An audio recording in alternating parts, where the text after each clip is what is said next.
نحمده ونصلي على رسوله الكريم اما بعد فاعوذ بالله من الشيطان الرجيم بسم الله الرحمن الرحيم رب اشرح لي صدري ويسر لي امري واحلل عقدة من لساني يفقهوا قولي السلام علیکم ورحمۃ اللہ وبرکاتہ۔ آج ہم سورہ ملک کی آیت نمبر 12 پڑھیں گے۔ ان الذین بے شک الذین وہ لوگ یخشون جو خشیت رکھتے ہیں یا ڈرتے ہیں ربہم اپنے رب سے بالغیبی غیب کے ساتھ لہم ان کے لیے مغفرتن بخشش ہے و اور اجرن اجر ہے کبیرن بہت بڑا۔ اس کا بامحاورہ ترجمہ اس طرح سے ہوگا ان الذین یخشون ربہم بے شک وہ لوگ جو خشیت رکھتے ہیں اپنے رب سے بالغیبی غیب کے ساتھ لہم مغفرتن ان کے لیے مغفرت ہے و اجرن کبیر اور بہت بڑا اجر ہے۔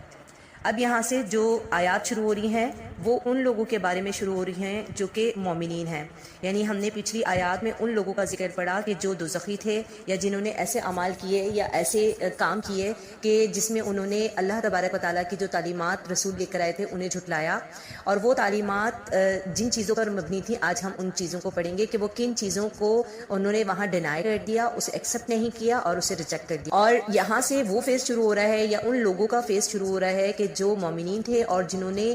اللہ تبارک و تعالیٰ کے بھیجے ہوئے وہ تمام احکامات اور وہ تمام تعلیمات جو کہ رسول لے کر کے آئے تھے، وہ کتابیں ہوں، فرشتے ہوں یا ان کے تعلیمات ہوں، یعنی کتاب جن تعلیمات پر مبنی تھی وہ تمام احکامات ہوں، یعنی اللہ تبارک و تعالیٰ کی وحی کہ جو اللہ تعالیٰ کی احکامات پر مبنی اور اللہ تبارک و تعالیٰ نے انسانوں کے لیے جو زندگی کا ایک نیا عمل بنایا ہے اس کے لیے جو گائیڈنس بھیجی اللہ تبارک و تعالیٰ نے، ان تمام چیزوں پر یہ لوگ ایمان لائے جو کہ مومنین تھے، یعنی کہ ایمان لانے والے وہ کیٹیگری ہے کہ جنہوں نے حق کو ایکسیپٹ کر لیا۔ ہم نے پچھلی آیات میں جن لوگوں کے بارے میں پڑھا وہ اس کیٹیگری سے ریلیٹڈ تھے کہ جنہوں نے حق کو ڈینائی کیا اور ریجیکٹ کر دیا، یعنی یہاں پہ ان لوگوں کا ذکر کیا جا رہا ہے جو اپنے رب کے ان چیزوں کے ساتھ ایمان لے کر کے آئے یا ان چیزوں پر انہوں نے یقین کر لیا جو کہ رسول لے کر کے آئے تھے، اور پھر جب انہوں نے یقین کر لیا تو پھر انہوں نے اپنے رب سے ان تعلیمات کی بنا پر خشیت اختیار کی۔ اب خشیت کسے کہتے ہیں؟ امام راغب مفردات القرآن میں لکھتے ہیں کہ کسی چیز کے آثار اور نتائج سے آنے والے خطرے کا اندیشہ ہونا خوف کہلاتا ہے، جیسے کسی دشمن یا درندے یا کسی تکلیف دہ چیز سے ڈرنا، یہ ایک خوف کا لیول ہوتا ہے، جبکہ خوف کی جو ضد ہوتی ہے وہ امن ہوتی ہے، جیسے کہ اللہ تبارک و تعالیٰ قرآن پاک میں فرماتے ہیں وَآمَنَهُم مِّن خوف، یعنی وہ خوف سے امن میں رہیں گے، خوف کی جو ضد ہے وہ امن ہے۔ اور خشیت ایسے ڈر کو یا ایسے خوف کو کہتے ہیں، یعنی یہ خوف تو نہیں ہوگا لیکن یہ ایک ایسا ڈر ہوتا ہے کہ جو کسی ذات کی انتہائی عظمت اور محبت کی وجہ سے پیدا ہو جاتا ہے، اور اس خشیت کا تقاضا یہ ہوتا ہے کہ اس ذات کی رضا اور اس کی خوشی ہر وقت آپ کے سامنے رہتی ہے، یعنی ہر وقت انسان اسی فکر میں رہتا ہے کہ اس ذات کو وہ اپنے آپ سے راضی رکھے، اپنے اعمال سے راضی رکھے اور اس کو خوش رکھے، اور انسان اس کی ناراضگی کے اندیشے سے بچتا رہے۔ غیب کے ساتھ ایمان لے کر آنا سے مراد کیا ہے؟ یعنی وہ تمام چیزیں، وہ تمام باتیں کہ جو غیب میں ہیں، جو ہماری سر کی آنکھوں سے نظر نہیں آتی ہیں، جیسا کہ سورہ بقرہ میں اللہ تبارک و تعالیٰ متقین کی صفات بیان کرتے ہوئے فرماتے ہیں کہ الذین یؤمنون بالغیبی، الذین وہ لوگ یؤمنون جو ایمان لائے بالغیبی غیب کے ساتھ، ویقیمون الصلاۃ اور انہوں نے نماز قائم کی، ومما رزقناہم ینفقون اور وہ جو بھی رزق دیے جاتے ہیں وہ اس سے خرچ کرتے ہیں۔ انسانی جو ٹیسٹ ہوتا ہے، یہ انسانی جو امتحان ہوتا ہے وہ 3 جز پر مشتمل ہوتا ہے جو کہ شریعت سیٹ کرتی ہے۔ جو پہلا جو ٹیسٹ ہوتا ہے انسان کا وہ اس کی بدنی عبادات کا ہوتا ہے، جیسے کہ حدیث جبریل بھی اس سے موافقت رکھتی ہے کہ جب حضرت جبریل علیہ السلام نے نبی کریم صلی اللہ علیہ وسلم سے سوال کیا کہ اسلام کیا ہے، یعنی کہ اس سوال کا جو جواب تھا وہ فزیکل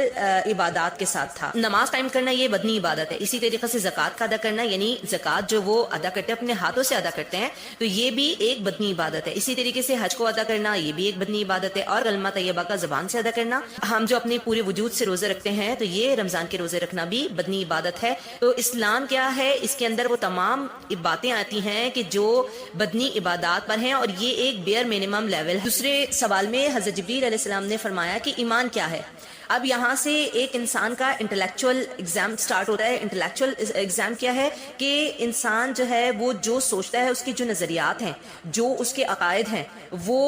یہاں پر جج کیے جاتے ہیں انسان کے، جیسا کہ سورہ بقرہ میں فرمایا والذین یؤمنون بما انزل الیک وما انزل من قبلک، والذین اور وہ لوگ یؤمنون جو ایمان لاتے ہیں بما انزل اس چیز کے ساتھ جو نازل کی گئی الیک آپ صلی اللہ علیہ وسلم کی طرف، وما انزل من قبلک اور جو نازل کی گئی آپ صلی اللہ علیہ وسلم سے پہلے، اور وہ لوگ جو ان تمام چیزوں پر ایمان لاتے ہیں جو آپ صلی اللہ علیہ وسلم سے قبل نازل ہوئیں اور جو آپ صلی اللہ علیہ وسلم کی طرف نازل کی گئی۔ یہاں پر جو ایمان کا سوال کیا جا رہا ہے انٹلیکچولی، اب وہ خواہ کتاب اللہ ہو یعنی اللہ کی کتابیں ہوں، جتنی بھی نبی کریم صلی اللہ علیہ وسلم پر جو کتاب نازل کی گئی اس سے پہلے جتنی کتابیں نازل کی گئیں وہ تمام کتابیں ہوں، فرشتے ہوں، جنت جہنم کی ایگزسٹنس ہو، اور وہ تمام عقائد کے جن کو ہم سر کی آنکھوں سے نہیں دیکھ سکتے، تو وہ تمام کی تمام اس امتحان میں شامل ہوتی ہیں کہ اس کے اندر یعنی وہ تمام چیزیں ہیں کہ جن کو ہم آپ سر کی آنکھوں سے نہیں دیکھ سکتے، لیکن وہ ہمارے نظریات پر افیکٹ کرتی ہیں یا ہمارے نظریات سے ریلیٹڈ ہوتی ہیں۔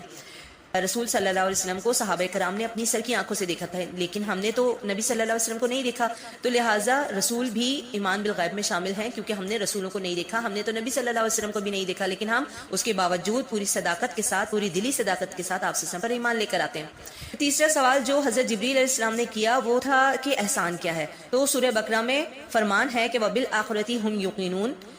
اور وہ آخرت کے ساتھ یقین رکھتے ہیں۔ یہاں پر جو آخرت کے اوپر یقین رکھنے کا ذکر کیا جا رہا ہے تو پیچھے کہیں بھی یقین رکھنے کا ذکر نہیں آیا، لیکن یہاں پہ یقین رکھنے کا ذکر کیا جا رہا ہے، جو کہ انسان کی روحانی پاور سے، روحانی یا اسپرچول پاور سے ریلیٹڈ ہوتا ہے کہ مومنین وہ ہیں جو آخرت پر یقین رکھتے ہیں، یعنی یہاں سے اب اسپرچول ایگزام سٹارٹ ہو رہا ہے۔ اس طرح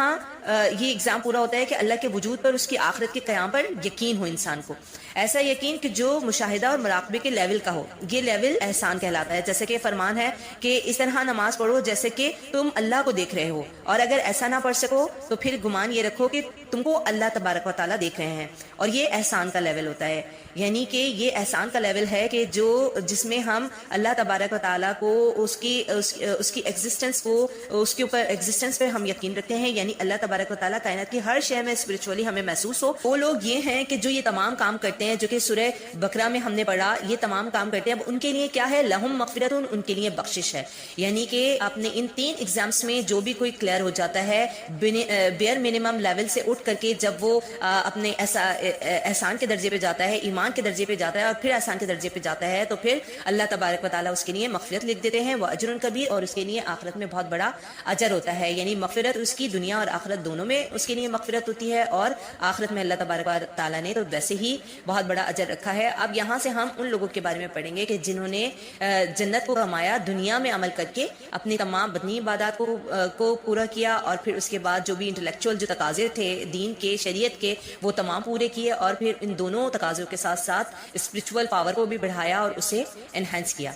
اللہ تبارک و تعالیٰ سے دعا ہے کہ اللہ تبارک و تعالیٰ ہمیں ان لوگوں میں شامل فرمائے کہ جو اپنے ان تمام لیول کو، یعنی اسلام، ایمان اور احسان کے لیول کو پورا کرتے ہیں، اور پھر عمل کے اس لیول سے اوپر اٹھ کر کے وہ نیکیوں میں سبقت لے جاتے ہیں۔ آمین ثم آمین۔ سبحانک اللہم و بحمدک، نشہد ان لا الہ الا انت، نستغفرک و نتوب الیک۔ السلام علیکم ورحمۃ اللہ وبرکاتہ۔